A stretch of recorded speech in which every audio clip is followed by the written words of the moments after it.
ಡಾಲಾಯ್ತ್ ಅವರ ಸಾರಥ್ಯದಲ್ಲಿ the Friday times news. ಹದಗೆಟ್ಟಿರುವ ಕಾನೂನು ಸುವ್ಯವಸ್ಥೆಯನ್ನು ಖಂಡಿಸಿ ಬಿಜೆಪಿ ಮಹಿಳಾ ಮೋರ್ಚಾ ಜಿಲ್ಲಾ ವತಿಯಿಂದ ಪ್ರತಿಭಟನೆ. ಭಾರತೀಯ ಜನತಾ ಪಾರ್ಟಿಯ ಜಿಲ್ಲಾ ಮಹಿಳಾ ಮೋರ್ಚಾ ವತಿಯಿಂದ ಜಿಲ್ಲಾಧಿಕಾರಿಗಳ ಕಚೇರಿ ಎದುರಿಗೆ ಸೋಮವಾರ ಬೃಹತ್ ಪ್ರತಿಭಟನೆ ನಡೆಸಲಾಯಿತು.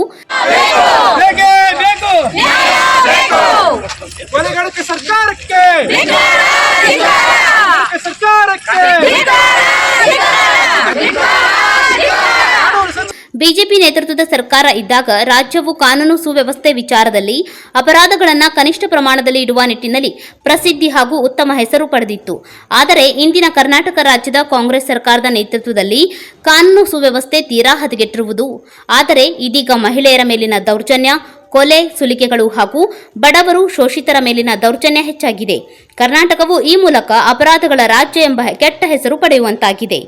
ಹುಬ್ಬಳ್ಳಿಯ ಅಂಜಲಿ ಅಂಬಿಗೇರವರ ಹತ್ಯೆ ಖಂಡಿಸಿ ಹಾಗೂ ಕಾಂಗ್ರೆಸ್ ನೇತೃತ್ವದ ರಾಜ್ಯ ಸರ್ಕಾರ ಆಡಳಿತಕ್ಕೆ ಬಂದಾಗಿನಿಂದ ಕಾನೂನು ಸುವ್ಯವಸ್ಥೆ ಹದಗೆಟ್ಟಿರುವ ಹಿನ್ನೆಲೆಯಲ್ಲಿ ನಗರದ ಜಿಲ್ಲಾಧಿಕಾರಿಗಳ ಕಚೇರಿ ಎದುರುಗಡೆ ಬಿಜೆಪಿ ಮಹಿಳಾ ಮೋರ್ಚಾ ವತಿಯಿಂದ ಪ್ರತಿಭಟನೆ ನಡೆಸಿ ಮಹಿಳಾ ಮೋರ್ಚಾ ಜಿಲ್ಲಾಧ್ಯಕ್ಷೆ ನಿರ್ಮಲಾ ಕೊಳ್ಳಿರವರ ನೇತೃತ್ವದಲ್ಲಿ ಜಿಲ್ಲಾಧಿಕಾರಿಗಳ ಮೂಲಕ ರಾಜ್ಯಪಾಲರಿಗೆ ಮನವಿ ಸಲ್ಲಿಸಲಾಯಿತು. ಈ ಸಂದರ್ಭದಲ್ಲಿ ಬಿಜೆಪಿ ಜಿಲ್ಲಾಧ್ಯಕ್ಷ ರಾಜು ಕುರುಡಗಿ ಅವರು ಮಾತನಾಡಿ, ಮುಖ್ಯಮಂತ್ರಿ ಹಾಗೂ ಗೃಹ ಸಚಿವರು ಕಾನೂನು ಸುವ್ಯವಸ್ಥೆ ಕಾಪಾಡುವಲ್ಲಿ ವಿಫಲರಾಗಿ ರಾಜ್ಯದಲ್ಲಿ ಮಹಿಳೆಯರ ಮೇಲೆ ಅಪರಾಧಗಳು ನಡೆಯುವಂತಾಗಿದೆ. ಕಾನೂನು ಮಂತ್ರಿ ಎಚ್.ಕೆ. ಪಾಟೀಲ್ ಅವರು ಕಾನೂನು ಕಾಪಾಡುವವರೇ ರಾಜ್ಯದ ಜನರಿಗೆ ರಕ್ಷಣೆ ಸಿಗದಂತಾಗಿದೆ. ಮಂತ್ರಿಗಳು ಎಚ್ಚೆತ್ತುಕೊಂಡು ರಾಜ್ಯದಲ್ಲಿ ರೈತರಿಗೆ ಶಾಂತಿ, ನೆಮ್ಮದಿಯ ಆಡಳಿತ ನೀಡುವ ಕಠಿಣ ಕಾನೂನು ಜಾರಿಗೆ ತರಬೇಕು ಎಂದರು. ಕರ್ನಾಟಕದಲ್ಲಿ ಕಾಂಗ್ರೆಸ್ ನೇತೃತ್ವದ ಸರ್ಕಾರ ರಚನೆಯಾದ ನಂತರದಿಂದ ಒಂದು ಕೋಮಿನವರ ಮನವೊಲಿಸಿ ಅಪರಾಧ ಪ್ರಕರಣಗಳು ಹೆಚ್ಚಾಗುವಂತೆ ಅಪರಾಧಿಗಳಿಗೆ ರಕ್ಷಣೆ ನೀಡುವುದರೊಂದಿಗೆ ಗೂಂಡಾ ರಾಜ್ಯದ ಪರಿಕಲ್ಪನೆಗಳಲ್ಲಿ ತೇಲುತ್ತಿರುವ ಹಾಗೂ ಮಹಿಳೆಯರ ಮೇಲೆ ಅತ್ಯಾಚಾರ, ಕೊಲೆ, ಸುಲಿಗೆಗಳಂತಹ ಅಪರಾಧ ಪ್ರಕರಣಗಳು ಹೆಚ್ಚಾಗಿ ನಡೆಯುತ್ತಿದ್ದು, ಅಂಜಲಿ ಅಂಬಿಗೇರ್ ಹಾಗೂ ನೇಹಾ ಹಿರೇಮಠರವರ ಹತ್ಯೆಗಳು ನಮ್ಮ ರಾಜ್ಯದಲ್ಲಿ ಕಾನೂನು ಸುವ್ಯವಸ್ಥೆ ಹದಗೆಟ್ಟಿರುವುದು ಸ್ಪಷ್ಟವಾಗಿ ಕಾಣುತ್ತಿದೆ ಎಂದು ಎಸ್.ವಿ. ಸಂಕನೂರ್ ವಿಧಾನ ಪರಿಷತ್ ಸದಸ್ಯರು ಹೇಳಿದರು. ಈ ಪ್ರತಿಭಟನೆಯಲ್ಲಿ ರತ್ನಾ ಕುರುಗೋಡ್, ರೇವತಿ ಉಪನಾಳ್, ಕಸ್ತೂರಿ ಕಮ್ಮಾರ್, ಜ್ಯೋತಿ ಹಾನಗಲ್, ಪವಿತ್ರ ಕಲ್ಕುಟಗರ್, ನಂದಾ ಪಲೇದ್, ಶಾರದಾ ದಳವಾಯಿ, ಜ್ಯೋತಿ ಪಾಯಬ್ಗೌಡ್, ಸುಮಂಗಲ ಕಲ್ಲಾಪುರ್, ಪುಷ್ಪಾ ಉಕ್ಕಲಿ, ಲಕ್ಷ್ಮೀ ಕಾಕಿ, ರೇಖಾ ಬಂಗಾರ್ ಶೆಟ್ಟರ್, ಶಾಂತಾ ತಿಮ್ಮಾಪುರ್, ಚನ್ನಮ್ಮ ಹುಳುಕಣ್ಣವರ್, ಶೇಖವ್ವ ಮಾಸರೆಡ್ಡಿ, ಕಮಲಾಕ್ಷಿ ತಕ್ಕಲಕೋಟಿ, ಸುಮಂಗಲ ಕೊನೆವಾಲ್, ರಾಜೇಶ್ವರಿ ಹಾದಿಮನಿ, ಶಿವಲೀಲಾ ಉಮಚ್ಗಿ ಸೇರಿದಂತೆ ಅನೇಕರು ಉಪಸ್ಥಿತರಿದ್ದರು. ಕರ್ನಾಟಕ ರಾಜ್ಯದಲ್ಲಿ ಇಂದು ರಾಜ್ಯ ಸರ್ಕಾರ ಏನೈತಿ, ಸಿದ್ದರಾಮಯ್ಯ ಸರ್ಕಾರ, ಕಾಂಗ್ರೆಸ್ ಸರ್ಕಾರ ಇವತ್ತು ಮಹಿಳೆಯರಿಗೆ ಸಂರಕ್ಷಣೆ ಕೊಡೋರಲ್ಲಿ ಸಂಪೂರ್ಣ ಶೂನ್ಯ, ವಿಫಲವಾಗಿದೆ. ಇವರು ಏನು ಗ್ಯಾರಂಟಿಗಳನ್ನು ಜಾರಿಗೊಳಿಸ್ಯಾರ, 5 ಗ್ಯಾರಂಟಿ, ಅದರಲ್ಲಿ 6ನೇ ಗ್ಯಾರಂಟಿ ಇದು ಹೇಳ್ಬೋದು. ಯಾವುದು ಅಂತಂದರೆ ಮಹಿಳೆಯರಿಗೆ ಸಂರಕ್ಷಣೆನೇ ಇಲ್ಲ. ಮಹಿಳೆಯರು ಇವತ್ತು ಹೊರಗೆ ಓಡಾಡೋ ಹಂಗಿಲ್ಲ.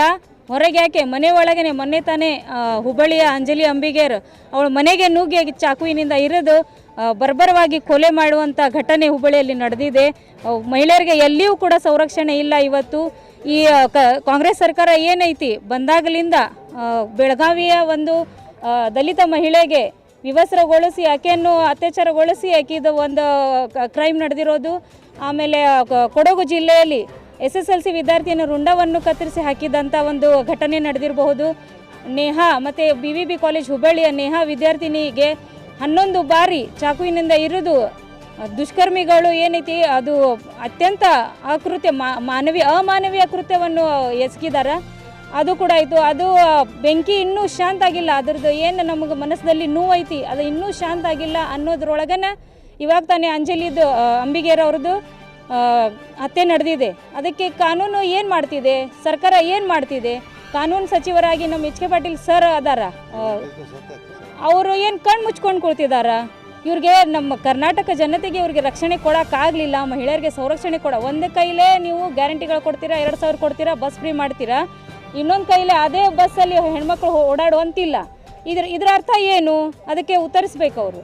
ಆಮೇಲೆ ಅವ್ರಿಗೆ ಸರ್ಕಾರ ಸರಿಯಾಗಿ ನಡ್ಸೋಕ್ಕಾಗ್ತಿಲ್ಲ, ಮಹಿಳೆಗೆ ಸಂರಕ್ಷಣೆ ಕೊಡೋಕ್ಕಾಗ್ತಿಲ್ಲ. ಮಕ್ಕಳ ಪ್ರಮಾಣ, ಕ್ರೈಮ್ ಪ್ರಮಾಣ ಇವತ್ತೇನೈತಿ ಉನ್ನತ ಮಟ್ಟಕ್ಕೆ ಏರೈತಿ.